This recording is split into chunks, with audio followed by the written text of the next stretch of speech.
Bapak Ibu jemaat yang dikasihi Tuhan, kita akan mendengarkan renungan. Marilah kita mempersiapkan hati dan pikiran kita bersatu dalam doa.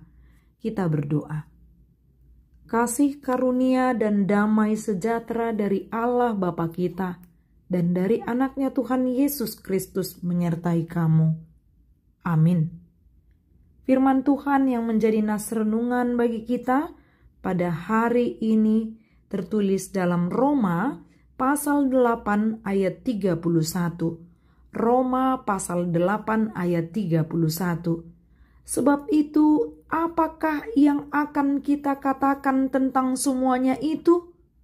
Jika Allah di pihak kita, siapakah yang akan melawan kita? Demikian firman Tuhan.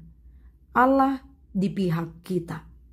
Jemaat yang baik hati menjadi kalimat yang bertentangan antara Allah di pihak kita atau Allah melawan atau berlawanan dengan kita.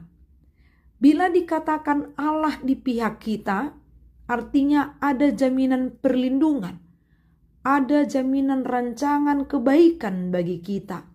Kita pasti selamat. Kita tidak akan ragu lagi akan kehidupan yang kita jalani. Namun bila dikatakan Allah melawan atau bertolak dari kita, ini yang menjadi kesedihan, kekecewaan bagi kita. Tidak ada lagi kepastian akan kelanjutan kehidupan yang kita jalani.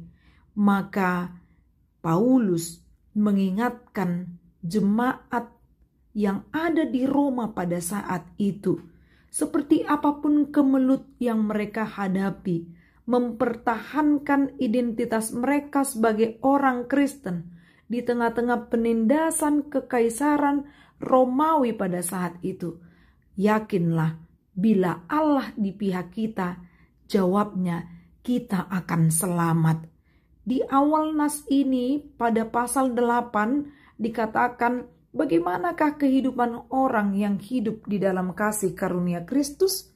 Jelas bahwa jaminan yang kita dapatkan adalah tanpa kasih Kristus yang nyata kekalahan kesedihan, tapi dengan kasih Kristus yang nyata adalah kebaikan.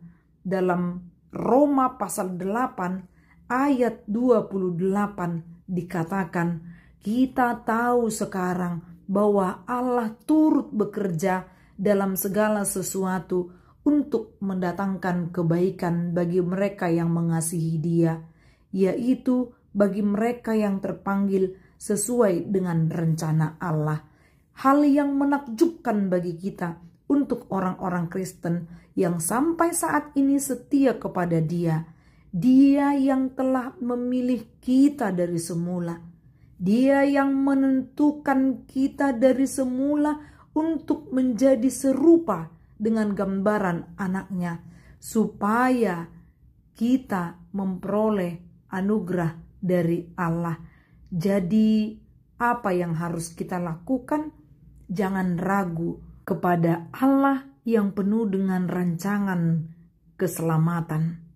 Jika Allah di pihak kita, Ia tidak menghindarkan kejahatan dari kita, tetapi Ia merancangkan kebaikan di mana lawan merancangkan kejahatan.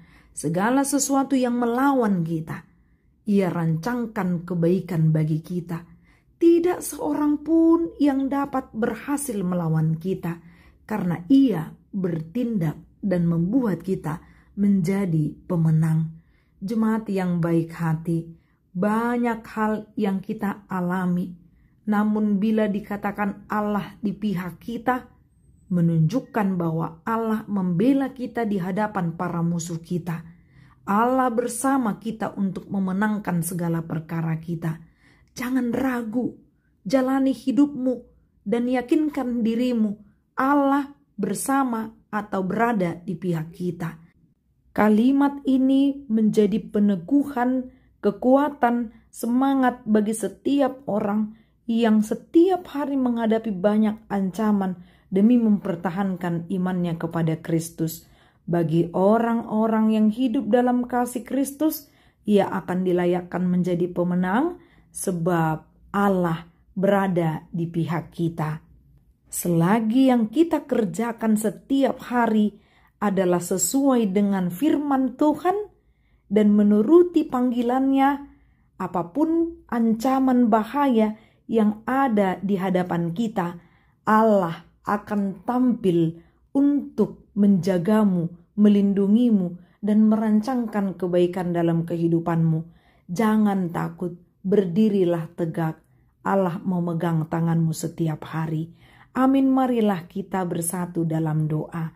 Bapa yang baik, kami bersyukur atas perlindungan-Mu karena Engkau berada di pihak kami. Engkau selalu memberikan kasih karunia-Mu yang membebaskan kami, sehingga kami menjadi anak-anak-Mu yang baik dan mau mengerjakan setiap perintah-Mu. Inilah doa kami dalam nama Yesus Kristus. Amin.